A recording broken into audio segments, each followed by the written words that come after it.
Olá pessoal, meu nome é Dele Henrique, sou coordenador de projetos da equipe aqui projetos.com e hoje eu vou dar continuidade a um vídeo que explica como construir uma casa com 30 mil reais. Esse vídeo está sendo muito solicitado e eu sei que eu demorei um tempinho para poder gravar, mas agora eu vou gravar tudo de uma vez só e vou lançar para vocês. Então, nós vamos dividir primeiramente os passos de como construir essa casa em fundação, estrutura de alvenaria, instalações e cobertura. Hoje nós vamos falar específico das fundações, tá? Então, começando, para quem está caindo nesse vídeo aqui, esse vídeo já é o segundo vídeo, então na descrição vai estar o primeiro vídeo, você pega, olha lá, acessa a descrição, assiste o primeiro vídeo para poder vir e assistir esse vídeo aqui.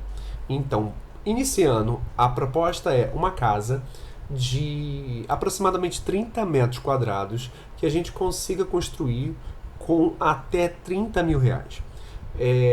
Algumas pessoas comentaram falando que não é possível, que a sua fundação já bate esse valor.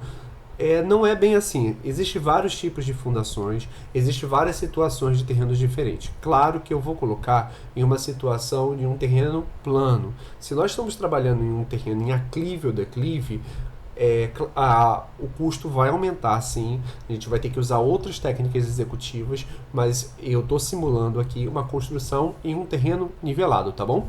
Partindo daí, eu vou começar a explicar a vocês como reduzir custos, como a gente tornar essa obra possível. Então, os dois principais métodos de fundação que nós executamos para obra simples é a construção tipo sapata e cintamento de base e a construção em radier. O método que a gente vai escolher é o método radier. E vocês vão ver pela simplicidade dele e pelo dinamismo e como a gente consegue reduzir custos. Se tivéssemos em um plano inclinado, com certeza optaria pela sapata cintamento de base, tá? Então, vou falar os passos para esse projeto em si. Mostrando inicialmente que nós vamos pegar e como a gente vai modular essa construção em radier. Primeiro, o radier basicamente é uma grande laje feita no chão. Como a gente faz essa laje? Por que a casa não afunda? Por que ela é segura?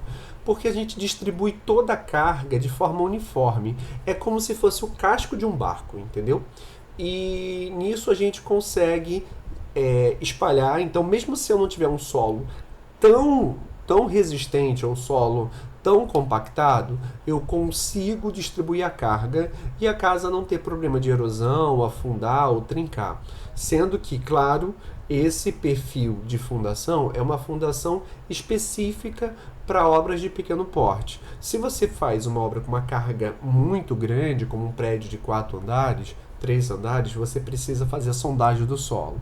Isso você precisa conversar com o técnico, como fazer a inspeção do solo para poder saber se o solo aguenta essa carga ou não. No nosso caso específico, a gente pode usar o radier tranquilamente em quase todos os tipos de solo, tá bom?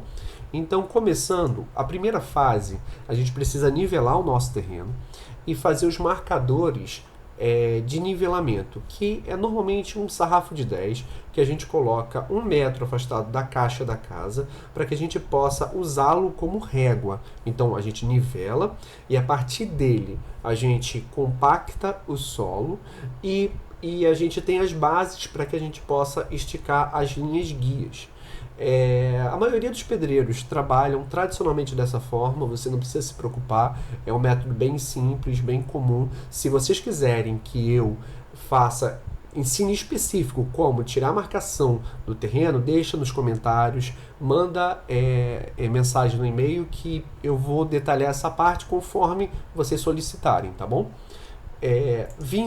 Primeira parte que a gente tem que pensar na nossa construção, depois que a gente botou as réguas de referência, é fazermos a marcação da laje base da nossa fundação no radier. Então a gente vai fazer a marcação em 2 níveis. A gente vai fazer um platô para a casa, 5 centímetros mais alto que um platô externo. Então a gente vai ter um platô único externo e uma pequena elevação de 5 centímetros para o piso da casa. Esse piso não é o piso final, é o concreto base, mas a gente já vai inserir uma diferenciação para que a casa possa ser um pouquinho elevada do plano externo, tá? Então, aqui são as medidas para a fundação, para a fundação radier do projeto que a gente está trabalhando. Observação, esse projeto, como eu disse no primeiro vídeo, se você quiser o projeto, eu vou disponibilizar, é só enviar um contato, mas também eu vou deixar na descrição um link para que você possa entrar, acessar esse link, e esse link vai jogar para o nosso site para que você possa baixar esse projeto também. Se o link ainda não estiver ativo, pode enviar um e-mail para a gente, que também está no descritivo, que a gente envia o projeto para vocês também. Então, a gente tem duas marcações aqui de platô. O platô externo.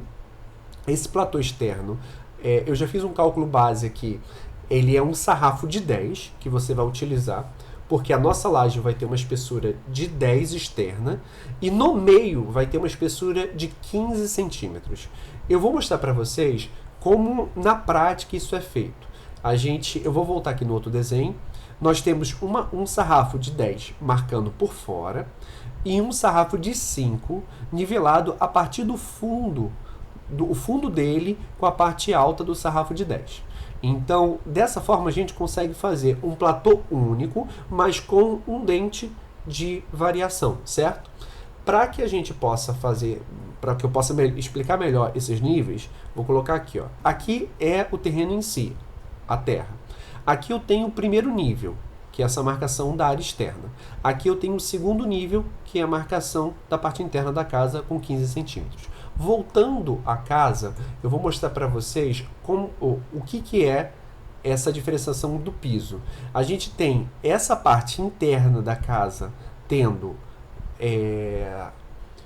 os 15 centímetros de altura de piso em relação à parte da terra de fora, e essa parte externa da casa tendo 10 centímetros a partir do nível externo da casa, certo?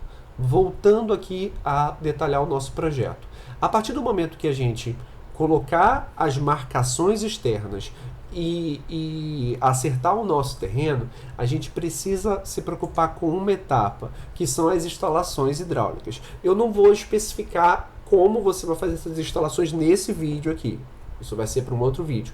Mas eu vou te falar que nesse momento é o momento que tem que ser passado todas as instalações hidrossanitárias, as instalações elétricas também precisam ser passadas para que posteriormente você não precise quebrar e aumentar os custos da sua obra. Então, a preocupação é passar os eletrodutos que vão levar a energia elétrica até o quadro de distribuição, o esgotamento sanitário do banheiro, da cozinha, e dependendo do tipo de solo, a gente também precisa colocar um tubo de dreno para tirar o excesso de umidade embaixo da casa, tá bom?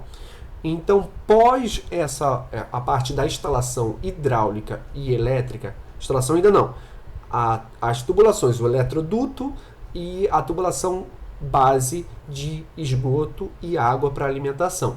A gente vai se preocupar em acertar esse terreno com uma camada de pedra. Essa pedra pode ser pedrisco, número 0, ou pode ser pedra 1. Não é bom colocar pedra acima dessa numeração, porque dificulta mesmo, acaba rasgando a lona. Então trabalhe com a pedra 0 ou a pedra 1 para que possa fazer acertar esse terreno como um todo. Acertou esse terreno com pedra, a gente vai fazer a distribuição de lona por cima dessas pedras. Que lona é essa? É aquela lona preta mesmo que você encontra em qualquer loja de material de construção, até às vezes em algumas mercearias, supermercado, que é a lona que você compra por metro. Essa lona normalmente ela tem 4 metros de largura e você compra quanto metro for necessário. Basicamente, essa lona é para separar o concreto, não deixar ele escorrer, e ele cria um bolsão e uma película, aumentando a capacidade de isolamento do concreto e a resistência, porque ele não fica com a superfície áspera, ele fica com a superfície lisinha quando ele entra em contato com esse plástico, tá? Agora, a gente tem que falar como a gente vai estruturar essa laje. Essa laje ela vai ser estruturada através de uma malha pop. O que é malha pop? Malha pop é uma malha de ferro que pode ser 3.4, 4.2 milímetros de espessura. Eu recomendo a 3.4 porque essa casa tem uma carga bem baixa. Então você pode usar uma malha 15 por 15, 3.4. É uma malha muito fácil de você encontrar. E ela nós vamos distribuir em todo o plano a primeira camada dela em todo o plano, nesse plano maior. Vamos utilizar, depois que nós distribuirmos ela, a gente vai utilizar uma treliça para que a gente possa estruturar, e com essa treliça a gente vai jogar a segunda camada de malha pop. Então nós vamos fazer na parte da casa uma estrutura reforçada em 2 níveis de malha. Poderíamos sim trabalhar com uma malha só, mas eu quero trabalhar com 2 porque eu quero mostrar mais à frente a possibilidade de ampliação dessa casa. Então, para que eu possa ter um segundo piso para essa casa, eu preciso ter essas 2 camadas de malha pop, tá bom? Então eu venho aqui mostrando como montar, como fazer a distribuição da malha pop. Essa malha pop ela pode ser distribuída juntando uma outra. Você só precisa dar um pontinho com arame queimado mesmo. Não tem a preocupação delas não ficarem amarradas umas às outras. Só precisam ter uma pequena camada uma pequena sobreposição de 10 a 15 centímetros. Se puder dar alguns pontos de amarração, melhor na hora de distribuição, a não sair do lugar. A gente vai elevá-la do plástico. Você pode elevá-la do plástico com espaçador. Se não tiver espaçador, você pode usar caco de bloco de concreto. Você pode usar a paredezinha do bloco para poder levar a malha. Elevou a malha, distribuiu ela inteira no plano. Você vai pegar, distribuir as treliças. E dessas treliças, eu recomendo usar 6 unidades, que a gente vai fazer o seguinte, ó. Essa aqui é a segunda camada. Vamos distribuir uma treliça nessa ponta, outra aqui, outra aqui, outra aqui e uma série aqui em cruz. Ao todo, nós somamos 6 treliças, que você compra ela no comprimento de 6 metros. Pode ser a treliça mais fina, não tem problema, que ela vai estruturar super bem, tá? Dentro disso, eu vou mostrar aqui para vocês como fica em área achurada.